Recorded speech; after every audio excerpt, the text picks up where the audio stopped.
The 1990s gave us cartoons that were bold, bizarre, and sometimes downright reckless. They pushed boundaries, ignored rules, and slipped past censors who weren't watching closely enough. But here's the kicker. Many of these shows could never exist today. Too weird, too dark, too controversial. Ready to revisit the forgotten cartoons that time buried? Let's dive in. The Brothers Grunt, 1994. When MTV decided to move beyond music videos, they experimented with animated programming that embraced the bizarre. The Brothers Grunt was one of their strangest creations, an ugly, grotesque show about pale, muscle-bound humanoids searching for their missing brother. It was never meant to charm mainstream audiences. Instead, it thrived on surreal discomfort. Created by Danny Antonucci, the same mind who would later redeem himself with Ed, Ed and Eddie, this series quickly gained infamy for its grotesque animation style and nonsensical storytelling. Critics and parents alike blasted it as unwatchable and a nightmare disguised as comedy. Unlike Nickelodeon or Cartoon Network, MTV wasn't catering to children. It targeted edgy teens. But even that audience recoiled. What makes it unforgettable today is how it tested the limits of what a cartoon could be. It wasn't funny, it wasn't heartwarming, and it certainly wasn't safe. It was meant to disturb, and in that way, it succeeded too well. Censors would never approve something this grotesque for primetime audiences today. In hindsight, The Brothers Grunt is less a show and more a cultural artifact, a relic of the moment when animation tried to rebel against itself. Fish Police, 1992. Based on the comic book of the same name, Fish Police attempted to swim in the same waters as The Simpsons. It featured anthropomorphic fish in trench coats, smoking cigars, drinking booze, and delivering crime noir punchlines. CBS expected it to become the next animated primetime hit, but instead it sank after just 3 episodes. The reason? It was caught between two worlds.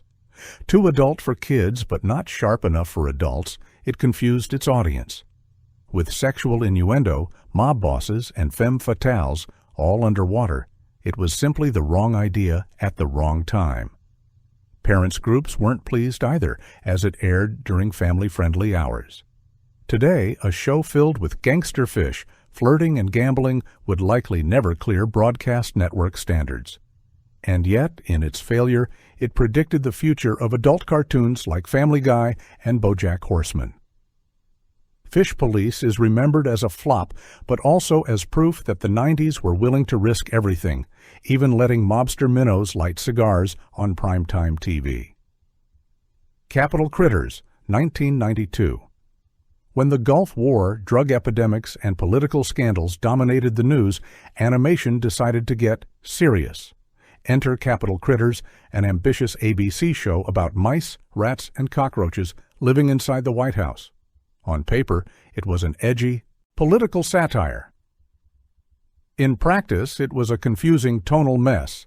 The show tackled adult issues, racism, gun violence, homelessness, but wrapped them in cutesy animal designs clearly marketed toward kids. The result was an audience whiplash. Parents thought it was inappropriate, kids thought it was boring, and critics thought it was hypocritical. Only 7 episodes aired before cancellation. Why would it never air today? Imagine a primetime cartoon using cockroaches to debate racial inequality or mice to mourn victims of gun violence. Networks wouldn't dare. And yet, the attempt was sincere, if flawed.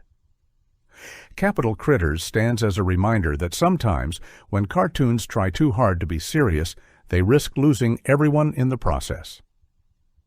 Samurai Pizza Cats, 1996, U.S. syndication. Imported from Japan as Kyoto Ninden Teyandi, this show became infamous in the U.S. for one wild reason. The American distributors didn't have proper translations of the original scripts. So what did they do? They winged it, writing brand new dialogue filled with fourth-wall jokes, parodies, and absurd humor. The result was an anime parody that mocked itself at every turn. Kids loved the wacky cats in pizza armor, while adults caught the sly references to pop culture and politics. But here's the catch. Its reckless rewriting and anything-goes humor would never fly today. Studios are now careful about cultural sensitivity, copyright restrictions, and respecting original creators. Still, Samurai Pizza Cats became a cult classic precisely because it didn't play by the rules. It's proof that sometimes chaos creates comedy, but it also explains why such chaos could never air on modern TV. Biker Mice from Mars, 1993. In the shadow of Teenage Mutant Ninja Turtles, every network wanted its own Mutant Animal with Attitude franchise. Out of this frenzy came Biker Mice from Mars, a wild cartoon about 3 anthropomorphic Martian mice who rode motorcycles, fought evil aliens, and cracked one-liners in leather jackets. It was pure 90s excess, heavy metal, chrome, and rebellion wrapped in Saturday morning animation. Initially, kids loved it. The toy line thrived, and its rock and roll theme song instantly stuck. But beneath the surface, the show was darker than it seemed. Its villains, the Plutarchians, were grotesque alien capitalists bent on strip-mining Earth, echoing real-world anxieties about corporate greed and environmental destruction. That mix of consumerism and critique was bizarre, even contradictory, for a show pushing action figures. Today, censors might hesitate at its violence. The show featured explosions, gunfights, and unapologetically edgy characters who glorified anti-establishment attitudes. In an era where parents demand safe content, a group of gun-toting, leather-clad biker mice waging war against corporate overlords would never make it to children's programming. Yet Biker Mice from Mars endures in memory because it perfectly captured the 90s spirit of rebellious cool. It wasn't subtle, it wasn't polished, but it was raw energy on wheels. Exos Squad, 1993. Exos Squad was unlike anything else on American TV at the time. Marketed as just another toy-selling action cartoon, it shocked audiences by delivering a serialized space opera filled with political allegory, moral ambiguity, and tragic consequences. Think Star Wars meets Battlestar Galactica, but animated for kids who weren't ready for its weight. The story followed humanity's war with the Neo-Sapiens, genetically engineered beings rebelling against their oppression. Unlike other cartoons where villains were evil just because, Exos Squad dared to make its antagonists sympathetic. The show tackled themes of slavery, racism, authoritarianism, and genocide. Entire battles ended in on-screen deaths, something unthinkable for a kid's cartoon then and utterly forbidden today. Despite its brilliance, Exos Squad was too heavy for young audiences and too overlooked by adults. It was quietly canceled after 2 seasons, remembered fondly only by a niche fandom. Modern networks would never greenlight a show that depicts war crimes, concentration camps, and philosophical debates about freedom and morality in a supposed kids' time slot. And yet, that's why Exos Squad is remembered, not as a failure, but as one of the boldest risks animation ever took. Mighty Max, 1993. Based on the miniature Polly Pocket-style toys for boys, Mighty Max could have been nothing more than a gimmicky, disposable cartoon.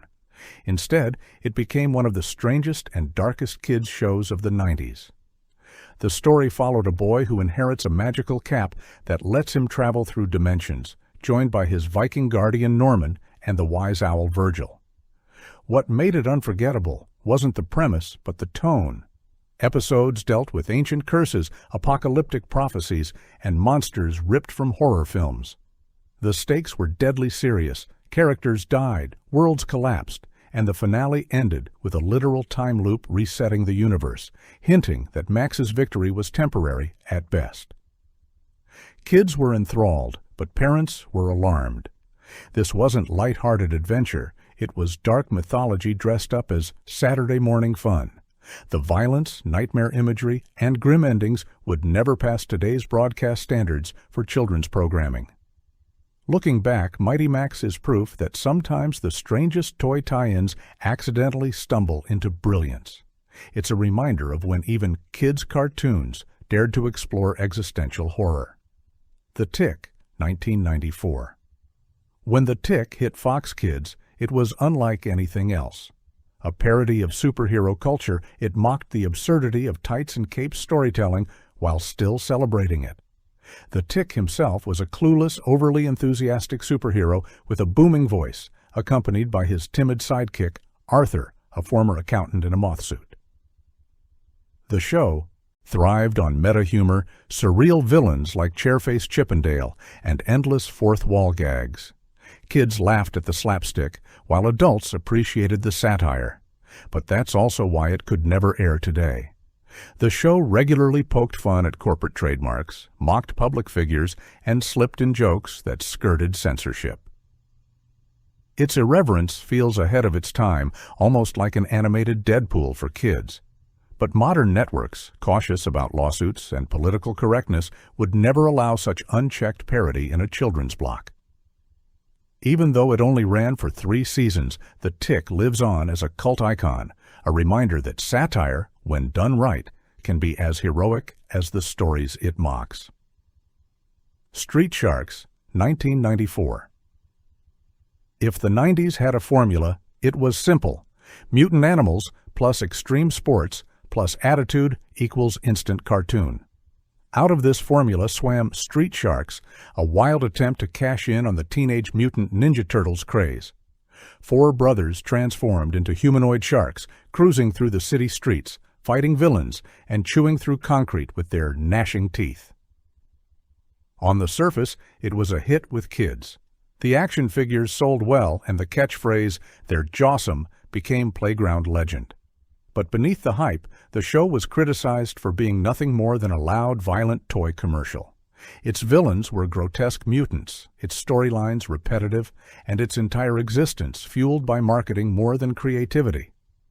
What makes it so shocking in hindsight is just how intense it was for children's programming. These weren't goofy slapstick adventures. Episodes showed destruction, property damage, and monstrous transformations that leaned closer to horror than comedy. Parents worried about the violence, while critics dismissed it as the peak of corporate-driven cartoons. Would it air today? Not a chance. Networks now shy away from shows that feel like extended toy ads, let alone ones that glamorize mutant mayhem and destruction. Still, Street Sharks is remembered with a strange fondness, proof that sometimes even the most ridiculous ideas can gnaw their way into pop culture memory. Gargoyles, 1994. When Disney released Gargoyles, audiences didn't know what to expect. This wasn't cheerful, light-hearted animation. It was gothic, Shakespearean, and deadly serious. The story of ancient gargoyles cursed into stone and awakened in modern-day New York captivated viewers with its brooding tone, serialized storytelling, and complex morality. Unlike most 90s cartoons, Gargoyles embraced darkness. Its villains weren't one-dimensional, its heroes weren't flawless, and the show tackled betrayal, destiny, and cultural identity. Characters died, relationships fractured, and themes of prejudice were woven directly into the plot. Kids who tuned in for Disney fun were shocked by a moody urban fantasy that resembled Batman, the animated series more than DuckTales. But that's also why it wouldn't air today, at least not in the same form. The violence, gothic imagery, and heavy themes would be deemed too intense for young audiences. Parents who once protested Power Rangers martial arts would raise alarms over stone creatures battling with swords under lightning storms. Yet Gargoyles remains one of the most respected forgotten gems of the 90s animation. It was bold, ambitious, and far ahead of its time, proving Disney could tell dark, mature stories without losing its soul. Animaniacs, 1993. Animaniacs wasn't forgotten because it failed. It was forgotten because it was too ahead of its time. This Warner Brothers series exploded with chaotic energy. The Warner siblings, Yakko, Wakko, and Dot, unleashed relentless slapstick, parodies, and songs that mocked Hollywood, politics, and pop culture. At the time, kids loved the silliness, but adults noticed the razor-sharp satire. Animaniacs skewered celebrities, ridiculed government agencies, and threw in jokes that sailed far over children's heads. Its mix of anarchic comedy and sly innuendo drew both praise and parental complaints. Why wouldn't it air today? 2 reasons: copyright paranoia and cultural sensitivity. The show parodied everyone, from Bill Clinton to Prince, and regularly danced on the edge of what censors could allow. In today's litigious environment, lampooning celebrities and politicians so brazenly would invite lawsuits or backlash. And some jokes, once brushed off as cheeky, would now be flagged as inappropriate. Still, Animaniacs was lightning in a bottle. It proved cartoons could be both silly and sophisticated, with wit sharp enough to cut through the Hollywood machine it mocked. While a reboot tried to recapture the magic, the original remains untouchable, an anarchic gem too wild for today's cautious TV climate. Earthworm Jim, 1995. Few cartoons embody the strange, experimental spirit of the 90s better than Earthworm Jim. Based on the cult favorite video game, it followed an ordinary worm who gained superpowers thanks to a robotic suit. From there, the show plunged into absurdist comedy, battling villains like Evil the Cat, Psy-Crow, and the terrifying Queen Slug for a Butt. On one hand, kids adored its manic energy, zany characters, and catchphrases. On the other, parents were baffled by its gross-out humor, surreal plots, and violent slapstick. The show didn't aim for coherence. It thrived on chaos with nonsensical gags and grotesque imagery that pushed the boundaries of children's programming. Why wouldn't it air today? The violence, crude humor, and body horror-inspired designs would be deemed too extreme for modern kids' blocks. A worm being squashed, stretched, and blown apart for laughs wouldn't make it past today's stricter content filters. And yet, Earthworm Jim endures as a cult classic. It wasn't polished, but it captured the essence of 90s weirdness, a willingness to throw out the rulebook and embrace the ECR bizarre. It stands as proof that sometimes the strangest experiments leave the deepest impressions. Skeleton Warriors, 1994.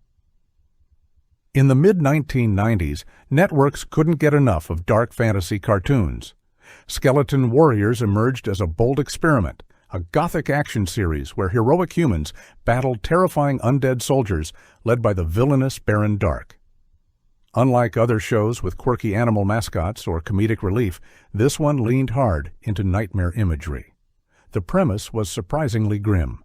When Baron Dark steals half of a magical crystal, he gains the power to turn people into skeletal warriors under his control. The Royal House of Good, led by Prince Lightstar, must fight back using the other half of the crystal. Episodes showcased brutal sword fights, fiery explosions, and villains who looked like they'd been pulled straight from a heavy metal album cover. Critics worried it was too dark for children. Parents complained about the horror themes, skeletal transformations, and depictions of death. Merchandising also failed. The toys were too frightening for many kids, and the show was canceled after just 13 episodes. Today, a Saturday morning cartoon featuring grotesque skeleton armies and body horror transformations would be considered far too intense for its target audience. And yet, its ambition was undeniable. Skeleton Warriors wasn't trying to be safe or silly. It aimed to terrify, and in doing so, it carved out a unique place in animation history. Freakazoid, 1995. Steven Spielberg's Amblin Entertainment struck gold with Tiny Toon Adventures and Animaniacs. But when they tried something even weirder, they created Freakazoid, a superhero parody that remains one of the strangest cartoons of the 90s. Freakazoid was essentially a teenage nerd who, after being sucked into the internet, a very 90s plotline, gained bizarre superpowers and transformed into a manic blue-skinned hero. Instead of fighting crime in a serious way, he spent episodes breaking the fourth wall, singing random songs, and mocking superhero tropes. Fans loved its surreal humor, but mainstream audiences were bewildered. Ratings were weak, and networks didn't know how to market a show that veered between slapstick, satire, and surreal non-sequiturs. Parents also complained about the chaotic pace and occasional edgy jokes. Why wouldn't it air today? Freakazoid relied heavily on parodying real people, media, and politics, much like Animaniacs. In today's risk-averse climate, mocking celebrities, copyright-sensitive franchises, and even the government would be too controversial for a kid's cartoon. Still, Freakazoid developed a cult following among animation fans who appreciated its sheer absurdity. It was a show that refused to play by the rules, proving that sometimes the weirdest failures are also the most memorable. King Arthur and the Knights of Justice, 1992. What happens when a football team gets magically transported back to medieval Camelot to replace the missing Knights of the Round Table? You get King Arthur and the Knights of Justice, a show so ridiculous it could only exist in the early 90s. The premise alone baffled viewers. Quarterback Arthur King and his teammates were summoned by Merlin to battle Morgana and her evil forces, donning magical armor to fight dragons and sorcerers. The mix of football jocks and medieval fantasy was as bizarre as it sounds. While the animation was flashy and the toy line extensive, critics slammed it for weak writing and over-the-top marketing. Kids tuned in for knights and dragons, but were left confused by constant football references and one-dimensional characters. Parents, meanwhile, questioned its violent battle scenes. Today, a cartoon so blatantly designed to sell toys, with a premise built entirely on gimmickry, would be rejected by networks. It feels more like a parody than a sincere show, yet at the time, it was played completely straight. In hindsight, King Arthur and the Knights of Justice is a fascinating relic, proof that in the 90s, no idea was too strange to at least try. The Head, 1994, MTV's Oddities programming block produced some of the weirdest animation ever put on television, and The Head was no exception. The story followed Jim, an ordinary man whose life is upended when his head suddenly swells to massive proportions because an alien has moved inside it. Together, they try to stop an invasion of Earth. The show blended body horror with dark humor and surreal storytelling. Unlike kid-focused Saturday morning fare, The Head was explicitly aimed at teens and young adults. Episodes explored paranoia, identity, and government conspiracies, all while reveling in grotesque imagery. Critics were divided. Some praised its originality, while others dismissed it as too disturbing. Why wouldn't it air today? Its grotesque visuals, unsettling themes, and willingness to lean into sci-fi horror make it a tough sell for modern audiences accustomed to cleaner, safer animation. Networks avoid anything that might be deemed too graphic or psychologically disturbing for younger viewers. Yet The Head has its loyal cult fans. It proved that cartoons didn't have to be cheerful or comedic. They could be unsettling, thought-provoking, and unapologetically weird. WildC.A.T.s, 1994. In the early 90s, Image Comics was redefining superheroes with darker, edgier characters who felt like the antithesis of Marvel and DC. Naturally, someone tried to cash in on that popularity with a Saturday morning cartoon, and so came WildC.A.T.s. At first glance, it looked like another flashy superhero team-up series. You had covert operatives, alien wars, and lots of laser battles. But the truth was stranger. Unlike other shows, WildC.A.T.s leaned heavily into violent comic book storylines full of betrayal, body counts, and militaristic plots. The original comics were drenched in gore and sexuality, things that had to be stripped away for TV, leaving a neutered version that confused kids and disappointed comic fans. The animation was stiff, the writing clunky, and the merchandise underwhelming.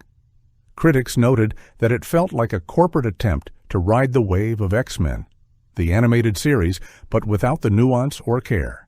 It was quickly canceled after one season. Why wouldn't it air today? Because superhero cartoons have evolved. Modern audiences expect layered storytelling, careful character arcs, and emotional stakes. A half-baked, toy-driven adaptation of a hyper-violent comic simply wouldn't survive in today's polished, competitive landscape. Still, WildC.A.T.s serves as a time capsule, when networks were willing to gamble on anything with muscles, guns, and a comic book logo. Road Rovers, 1996. When Warner Brothers pitched Road Rovers, they thought they had gold. Genetically engineered dogs who transformed into humanoid superheroes, saving the world in between cracking wise and wagging tails. On paper, it combined two beloved elements of the 90s, talking animals and superhero parodies. At first, kids loved the idea of canine heroes. The show featured German shepherds, collies, and retrievers, decked out in battle armor, fighting villains like General Parvo. But beneath the goofy premise lurked surprisingly dark tones. The dogs were originally pets who had been experimented on, hinting at themes of animal cruelty and genetic manipulation. At the same time, the humor was loaded with innuendo, fourth-wall jokes, and political satire that often went over kids' heads. Critics weren't sure who the show was for. Too violent and strange for children, but not sharp enough for adults, Road Rovers ended after just one season. Parents complained about the bizarre mix of goofy slapstick and unsettling undertones. Today, Road Rovers would likely be deemed too odd, too risky, and too politically incorrect for children's programming. Yet for those who remember it, the sight of armored dogs saving the world remains unforgettable. A curious relic of when networks let almost anything air just to see if it stuck. Invasion America, 1998. In the late 90s, Steven Spielberg wanted to bring a new level of seriousness to American animation. The result was Invasion America, a primetime sci-fi series that felt more like a live-action drama than a cartoon. It told the story of David Carter, a teenage boy who discovers he is half human, half alien, destined to lead Earth's defense against an extraterrestrial invasion. The tone was grim, the violence intense, and the narrative serialized, something rare for American animation at the time. Unfortunately, audiences weren't ready. Kids found it too slow and complex, while adults dismissed it as just a cartoon. Ratings suffered, and the show quietly disappeared after one season. Yet its ambition was undeniable. It tackled themes of war, loyalty, and destiny in a way that felt more like a Hollywood movie than Saturday morning fare. Why wouldn't it air today? Primetime networks have abandoned animated dramas for anything other than adult comedy. The violence, mature themes, and expensive animation budget would never be approved for a mainstream kids or family audience. Still, Invasion America stands as one of the boldest forgotten attempts to bring cinematic storytelling to American television animation, a project too far ahead of its time. Duckman, 1994. Few shows embody the "this would never air today" label quite like Duckman. Airing on USA Network, it followed a crude, self-loathing, womanizing private detective who also happened to be a cartoon duck. Unlike most cartoons of its era, Duckman was aimed squarely at adults. It blended raunchy humor, cynical satire, and dark themes with a distinctive, grimy animation style. The show often tackled politics, morality, and human failings in ways that were shockingly frank. Its jokes pushed boundaries of taste, regularly skewering celebrities, government, and social issues with biting wit. While it gained a cult following, critics and parents blasted it for being vulgar and inappropriate. Unlike The Simpsons, which balanced its satire with warmth, Duckman leaned into misanthropy.